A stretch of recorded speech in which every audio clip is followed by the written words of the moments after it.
Magandang araw mga kaibigan. Bigyan natin ng reaction, opinion itong post ng Bulgar. Bagong administrative order ang inilabas ng National Bureau of Investigation hinggil sa pagbuo ng new task force na itinalaga upang imbestigahan ang mga pagbabanta laban sa buhay ni President Bongbong Marcos Jr. ayon kay NBI Director Milben Batibag.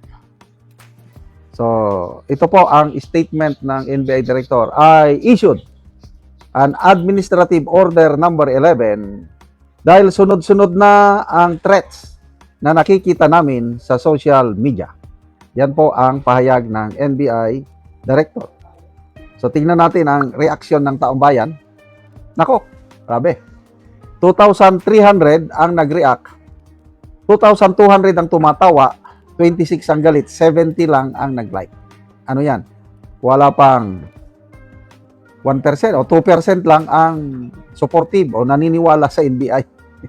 98% tinatawanan. So, basa tayo ng mga comments.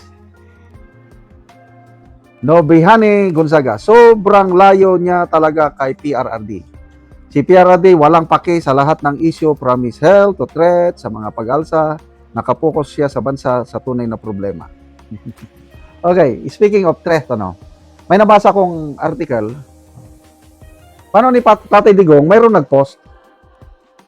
Nang sabi ng nag-post, magbibigay siya ng, hindi ko na masyadong klaro kung 50 million ba o 5 million, ang ibibigay niya sa sino mang tao na makagurgur kay PRRD. Ganon ang threat. Panahon ni Tatay Digong. So, baliwala lang kay Tatay Digong. Ang dami ning bumabatikos kay Tatay Digong. Okay lang sa kanya. Yun nga, di ba? Binabatikos siya ni Madam Leni, BP Leni noon. Tapos, ang mga ibang kongresista na loyal kay PRRD, gusto nilang i-impeach si BP Leni. Hindi pumayag si Tatay Digong. Yung tao, binutuhan ng si BP, sabi niya, BP Leni, binutuhan siya ng taong bayan. Pabayaan niyo siya, tapusin niya ang termino niya. Hindi porkit, binabatikos niya ako, i-impeach yun na. Yan ang tunay na leader. Malayo talaga ang leadership qualities, PRRD versus PBBM. So, ito ngayon, ano ang ibig sabihin kung sa online ngayon, ang daming nagbabanta sa buhay? Ako naman, in fairness, wala akong masyadong nababasang comments na yung banta sa buhay. Ang marami, yung galit. Maraming galit na netizen sa Pangulo. Kaya lang, wala naman akong nakikita na pinagbabantan nila.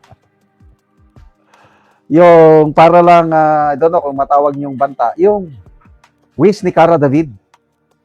Nung ugong-ugong pa yung balita na may sakit siya, ano yan, ang daming nagdarasal na sana kunin mo na Lord.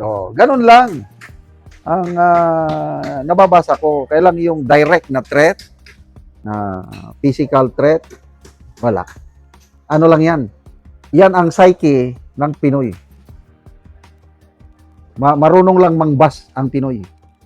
Mas maganda na lang yung mambas ka, ibas ka, yung galit ng Pinoy sa gobyerno, hindi katulad sa Indonesia, hindi katulad sa Nepal, na nung nagalit ang taong bayan, lumabas, sunog, grabe, matindi yung galit. Sa atin, walang nangyaring ganon. Bakit? Kasi ang galit ng Pinoy, social media, I don't know sa tingin ko, yung dismayadong Pilipino sa gobyernong ito, nakapag-comment siya sa social media, parang gumaan na loob niya. Yung galit niya, naibuhos niya kung ano-anong sinabi sa laban sa Pangulo. Yun na yun. Kaya lang yung physical threat, wala. Dahil nandyan ang Presidential Security Command. Kayang-kaya ng mga sundalot, the best among the best, ang mga sundalot police na naka-assign sa PSC para proteksyonan ng ating Pangulo. Kaya hindi ako nababahala sa seguridad ng Pangulo dahil alam ko, professional, magagaling ang mga nandyan na katalaga para i-secure ang Pangulo. Ayokong may mangyaring masama sa Pangulo. Pangulo pa rin natin. Kaya lang, dahil hindi ako satisfied sa kanyang ginagawa, kaya dito sa aking vlog, sinasabi ko na mahinang presidente siya. As in, mahina, na nagsisisi ako, nabudol ako. Yung kanyang mga campaign promise, halos walang natupad. Kaya, sinasabi ko, hindi ako maligaya sa Pangulong ito. Sinasabi ko na among all the presidents na napagdaanan ko, siya ang pinaka-worst. Wala na akong magawa eh. Ganun ang... Kaya pagtiisan ko na lang hanggang 2028, tapusin niya ang kanyang termino, maipag-asa pa ba na gaganda ang takbo ng pamamahala? I'm sorry, wala. Wala akong nakikitang indikasyon. Ang kanila is, survival.